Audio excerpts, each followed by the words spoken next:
So I'm 23 and I spend over 50% of my income just to live in London.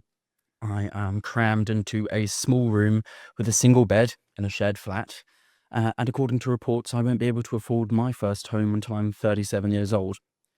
So I've got 14 more years of saving up before I am able to buy my very own small little room and my very own single bed. And I think the reason behind this is simply because since the Second World War, England has failed to build enough houses. This is largely due to an over-complex, arcane, restrictive planning system that makes it incredibly hard to get new homes built. I think, as a result, house prices have skyrocketed, and that's made it extremely difficult for peoples and young family in order to afford their own homes. I think the economic solution to this is plain as day. We need to build more homes. So Priced Out, the organization that I do some work for, was founded in 2006 as a reaction to the sharp rise in house prices, which the media at the time celebrated. For instance, in 2003, The Guardian called lower house prices gloomy, and they would often celebrate when the industry was booming. The Financial Times were one and the same as well. And I think, it's easy to see why people saw rising house prices as a good thing back then.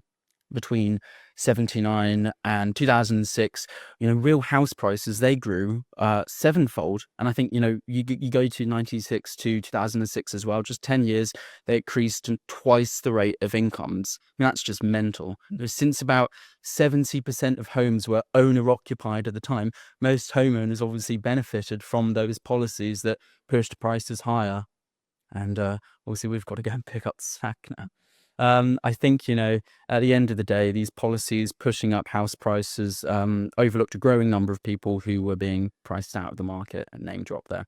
By 2006, a third of working households under 40 couldn't afford to buy a home, and the poorest were spending 25% of their income on housing. So, obviously, looking at my generation, it's now doubled.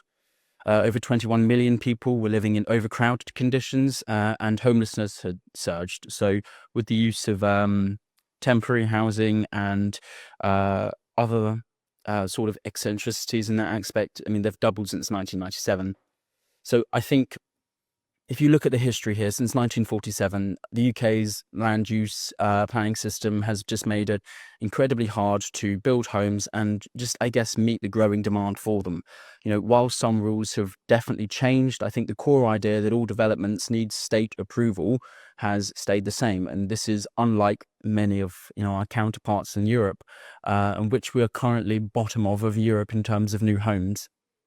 So I think when you look at things like, when you look at the regulations and people regard them as necessary to manage the downsides of development like cladding, I think, they make a very good point. But I think the British system is set up in such a way that almost guarantees housing shortages. I'm sure Liam knows one of the regulations right now is that, and I don't want to get this wrong, is that a new home cannot be built if a window is more than roughly about a meter off the ground, because they're afraid someone's going to fall out.